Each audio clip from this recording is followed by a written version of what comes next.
শ্রীমদ্ভাগবত।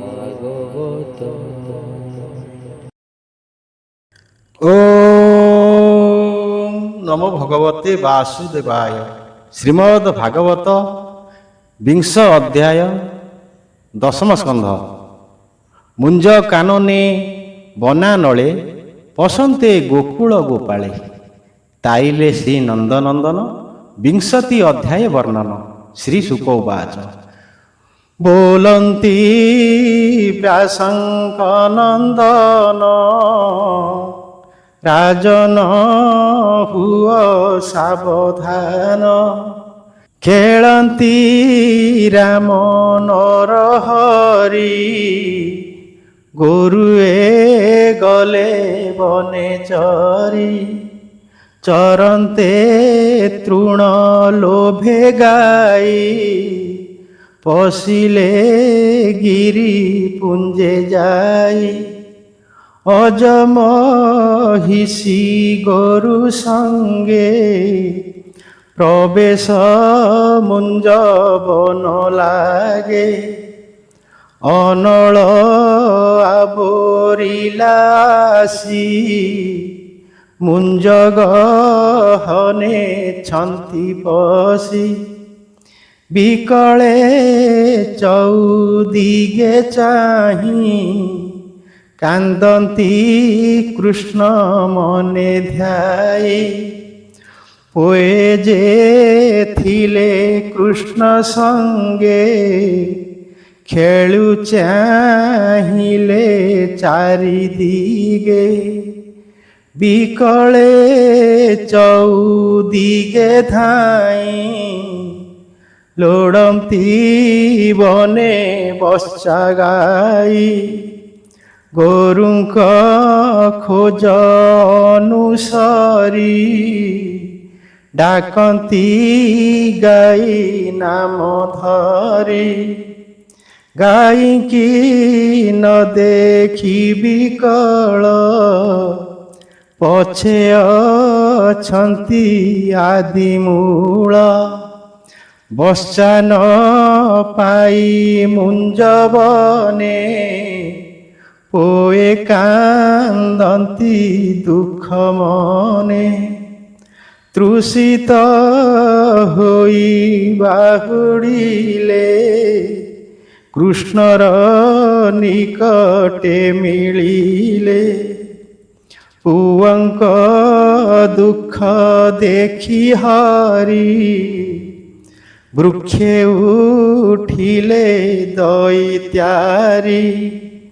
ନୀଳଜୀମୂତ ଦେହ ଝଳି ପୀତ ବସନ ବନମାଳି।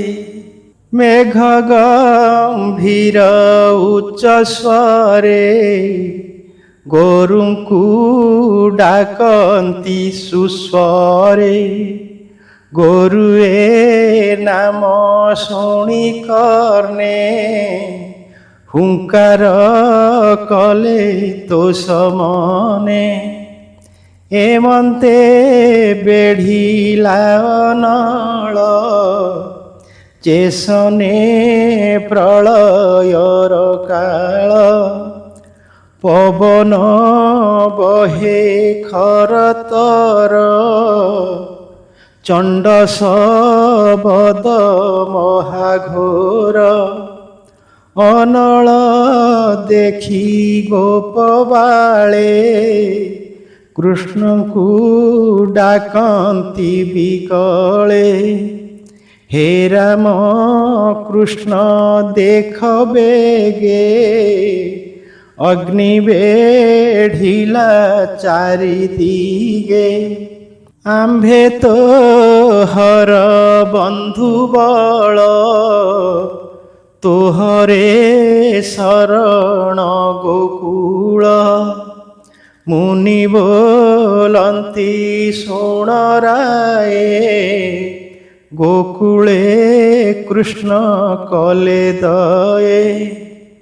ବୋଲନ୍ତି ଯେ ଯାହାର ମତେ ଚକ୍ଷୁ ବୁଝ ବେନି ହସ୍ତେ। ଶୁଣିଲୋଚନେ କର ଦେଇ ବୋଲନ୍ତି କୃଷ୍ଣ ତ୍ରାହି ତ୍ରାହି। ଗୋବିନ୍ଦ ଯୋଗ ମାୟା ବଳେ ଅଗ୍ନି ଗିଳିଲେ କଣ୍ଠନାଳେ। ଗୋପକୁ ମରେ ବେଗେ ଧାଇଁ ମିଳିଲେ ବଟ ମୂଳେ ଯାଇ। ଭାଣ୍ଡିର ତଳେ ଚକ୍ଷୁ ଫେଇ ସଭଏ ଚଉଦିକେ ଚାହିଁ। ଗୋରୁଏ ମିଳିଲେ ତକ୍ଷଣ ରଙ୍ଗେ ନାଚନ୍ତି ନାରାୟଣ। କୃଷ୍ଣଙ୍କୁ ଚାହିଁ ଗୋପ ପୋଏ ଗୁପତେ ଭାଳନ୍ତି ଥୋକାଏ। କିଏ କେ ବଣ ଦେବତାଏ ଜାତ ହୋଇଛି ନର ଦେହେ। ଅନେକ ସଙ୍କଟୁ ତାରିଲା ଯଶୋଦା ଦେବୀ ଭାଗ୍ୟ କଲା। ଏମନ୍ତେ ରବି ଅସ୍ତ କାଳେ ଗୋବିନ୍ଦ ଘେନି ଗୋପବାଳେ। ଗୋପେ ହୋଇଲେ ପରବେଶ ବେଣୁ ଶବଦେ ଗୀତ ରସ। ଗୋପିଏ ନ ଦେଖି ମୁରାରି ଦିନ ମଣନ୍ତି ଯୁଗଚାରି। ପରମାନନ୍ଦ ମୁଖ ଚାହିଁ ଚିନ୍ତା ଛାଡ଼ିଲେ ତୋଷ ହୋଇ। ସୁଜନେ ହରି ପାଦେ ଚିନ୍ତ ସଂସାରେ ନୁହ ଭ୍ରମଚିତ। ସମ୍ପଦ ସ୍ୱପ୍ନର ପରାଏ ଚିଆଇଁ ଚିନ୍ତ ଦେବରାଏ। ହରିଚରଣେ ଦିଅ ମନ ସେ ହରି ବିପଦ ମୋଚନ।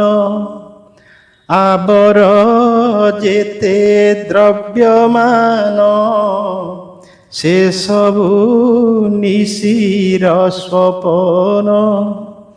ନିସ୍ତାର ହୋଇବ ଯେ ମନ୍ତ କହିଲା ବିପ୍ର ଜଗନ୍ନାଥ।